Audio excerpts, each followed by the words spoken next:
Bonjour à tous, aujourd'hui on va décortiquer un truc assez fascinant, un vrai paradoxe qui se passe en ce moment dans le monde de la beauté. D'un côté, on a des interventions qui deviennent quasi une routine pour les plus jeunes, et de l'autre, un mouvement complètement inverse qui prend de l'ampleur, celui du retour au naturel. C'est parti, on plonge dedans. Alors, ça nous amène à la question centrale. La beauté, oui, mais à quel prix? On se retrouve face à un véritable conflit. D'un côté, ce désir presque constant de s'améliorer, boosté par la culture de l'image, et de l'autre, cette nouvelle vague de gens qui veulent faire machine arrière. Et vous allez voir, défaire peut coûter aussi cher, voire plus que de faire. Ok, premier chapitre de ce paradoxe, l'arrivée de ce qu'on surnomme la génération Botox.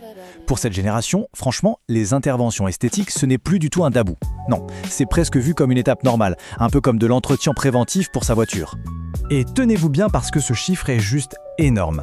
En France, aujourd'hui, quasiment un client sur 3 en médecine esthétique a moins de 35 ans.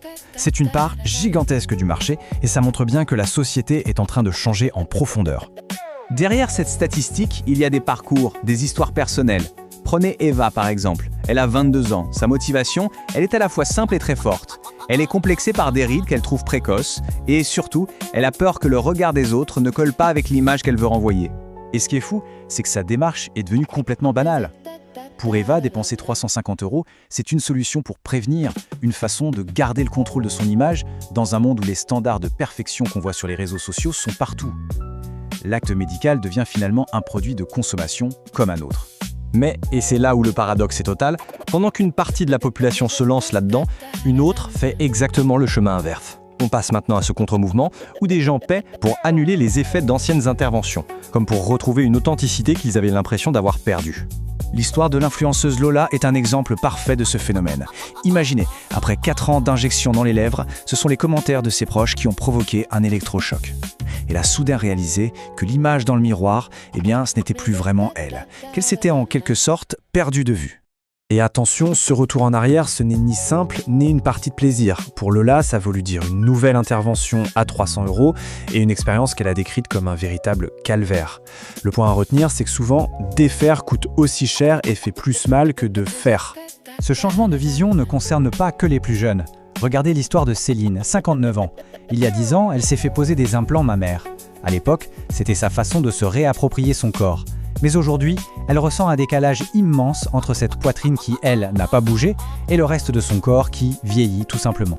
Ce sentiment, il est partagé par beaucoup de monde, y compris des personnalités très connues comme l'actrice Cameron Diaz. Sa déclaration en 2014 où elle annonçait arrêter le Botox a vraiment été l'un des premiers signes publics d'un tournant dans la conversation sur l'acceptation de soi et du temps qui passe.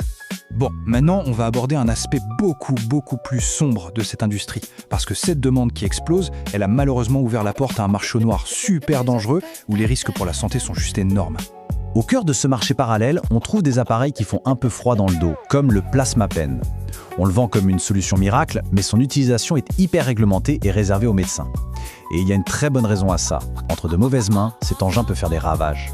Une enquête en caméra cachée a montré à quel point il est facile et même déconcertant de tomber dans le panneau. Dans une simple onglerie, une esthéticienne sans aucune qualification médicale propose l'intervention pour 190 €. C'est une violation totale de la loi qui prévoit jusqu'à 2 ans de prison et 30 000 € d'amende. C'est énorme. Et les conséquences peuvent être terribles. Le témoignage d'une esthéticienne formée à la va-vite est juste glaçant. Elle raconte comment sa mère et son amie, qui ont servi de cobayes pendant sa formation, ont fini avec des brûlures et des douleurs atroces. Les résultats ont été absolument catastrophiques.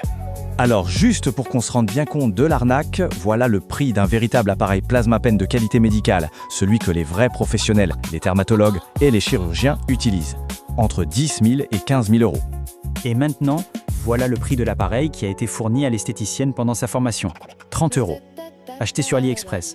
Le fossé entre les deux est juste vertigineux et franchement, ça fait peur. La réaction d'un expert, le secrétaire général du syndicat de la chirurgie esthétique, en dit long. Quand on lui montre cet appareil bas de gamme et dangereux, ses mots sont sans appel. Et honnêtement, il résume parfaitement la situation, c'est n'importe quoi. Bon, toutes ces histoires, qu'elles parlent de satisfaction, de regret ou de danger, elles nous montrent qu'il y a en fait des forces économiques et psychologiques énormes en jeu. Prenons un peu de recul pour avoir la vue d'ensemble. Ce chiffre, c'est ce que pesait le marché de la médecine esthétique en France l'an dernier. 7 milliards d'euros. C'est une industrie absolument colossale et son poids économique explique en grande partie la pression sociale qu'on peut ressentir. Et ce n'est pas prêt de s'arrêter. Ce marché est en pleine expansion, avec une croissance d'environ 10% par an. Ça veut dire que ce paradoxe entre l'artificiel et le naturel ne va faire que s'accentuer dans les années à venir. Au-delà de l'argent, il y a une dimension psychologique qui est hyper importante. Les experts s'inquiètent d'un vrai risque de dépendance, où la quête de la perfection esthétique devient en fait une sorte de béquille, un antidépresseur, pour cacher un mal-être qui est bien plus profond. Et tout ça nous amène à la question finale, une question qui reste totalement ouverte. Entre le désir de s'améliorer et le risque de tomber dans la dépendance, où est-ce qu'on place le curseur ? C'est une réflexion super complexe sur nos motivations, sur notre rapport à notre propre image et finalement sur la société dans laquelle on vit. Merci de nous avoir suivis.